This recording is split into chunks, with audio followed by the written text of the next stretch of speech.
Hey everyone, and welcome. Today, we're going to crack open a secret code, a secret to a truly happy life that Jesus shared a long, long time ago. It's all found in the special teaching called the Beatitudes, and I gotta tell you, what it says about real happiness might just flip everything you think you know. I mean, think about it.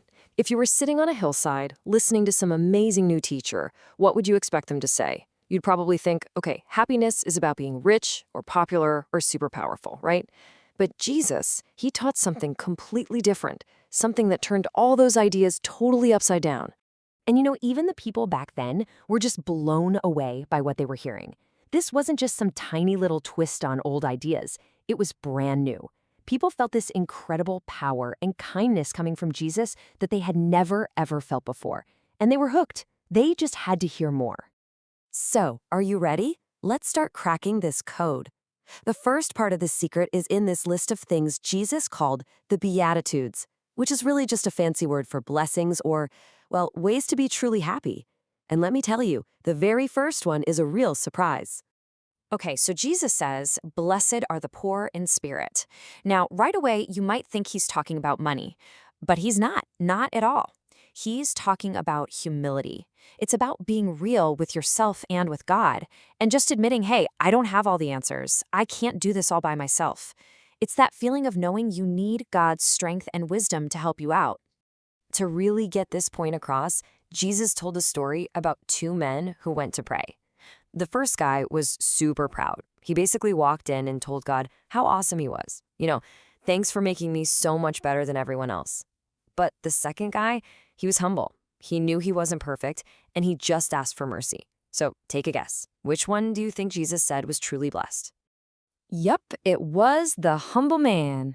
See, Jesus was teaching that admitting we need help, especially from God, isn't a weakness at all. It's actually the very first step to finding real strength and happiness.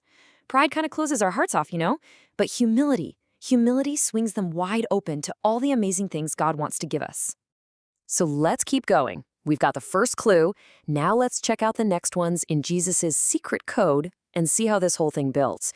Because this whole upside-down way of thinking, it just keeps going with some more really important ideas for living a happy life. All right, next up, Jesus said, "Blessed are the meek." Now hold on, because being meek does not mean being weak or being a doormat. No way. Think of it more like gentle strength. It's like a giant, powerful horse that's so well trained it can be guided by a little kid. It has all this incredible power, but it's under control and it's used for good. That's meekness. And you know who the perfect example of this gentle strength was? Jesus himself. I mean, he was literally the most powerful person ever to walk the earth. But he didn't go around showing off or making people serve him. Nope, his entire mission was to serve and help others with kindness and humility. That right there is true meekness in action. And here's another clue. Blessed are the peacemakers. Now, being a peacemaker isn't just about, not starting fights. It's an active job. It means you actually work to help other people solve their problems. You fill your own heart with God's peace and love, and then you share that calm, gentle feeling with everyone you meet. You actually become a peace builder. Okay, so we've talked about being humble, gentle, and a peacemaker. Now, Jesus gives everyone who follows him a special mission in the world, and he uses two really simple things from everyday life to explain it. This is where it gets really interesting. First, he says, "You are the salt of the earth." Now, what on earth could that mean? Well, back in Jesus' time, salt was a huge deal. It wasn't just for making your food taste better, it was also used to keep food from going bad and spoiling. It was super important. So when Jesus calls you salt, he's saying your job is to make the world a better place. Your kindness, that's the flavor that can make a really tough day better for a friend. By living with love, you help stop the bad stuff, like meanness or gossip, from spreading. And think about it. Salt has to be mixed into the food to work. In the same way, you help people best when you go and connect with them, like asking someone new to play or sitting with someone who's all alone at lunch. But listen up, because there's a warning here. Jesus said that if salt loses its saltiness, well, it's not good for anything. He's saying that if we claim to follow him, but we don't actually show love and kindness in our actions, then our lives won't have that special savor. We have to really, truly live it out. And that brings us to the second part of the mission, which is just as important. Jesus looked right at his followers and said, "You are the light of the world." Whoa! Not just a light, but the light. That's a huge job, right?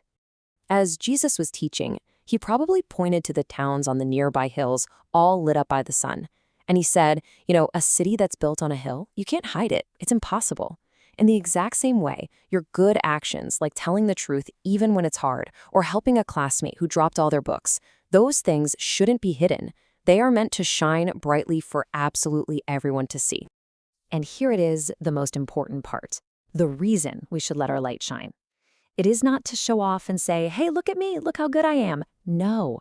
The whole point is so that when people see our good deeds, they will see God's goodness and his love shining right through us. Our lives are supposed to point everyone else back to him. So, we've cracked the code. We know the mission, we have the secret to a happy life, and we have a job to do. But what does all of this mean for you, right here, right now, today? Well, it all pretty much boils down to this. The whole upside-down secret that Jesus shared, it's not complicated. It has nothing to do with what you have, but everything to do with who you are.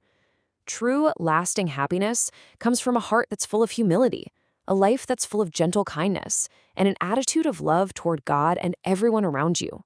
Simple as that. And that brings us to our final thought, because this isn't just some story from a long time ago. It's a mission for you right now. So really think about it. What is one small thing you can do to be salt today, to add a little goodness to someone's day? How can you be a light and let a little bit of God's love shine through you? That, right there, is the secret to happiness. And it's a secret that's meant to be shared.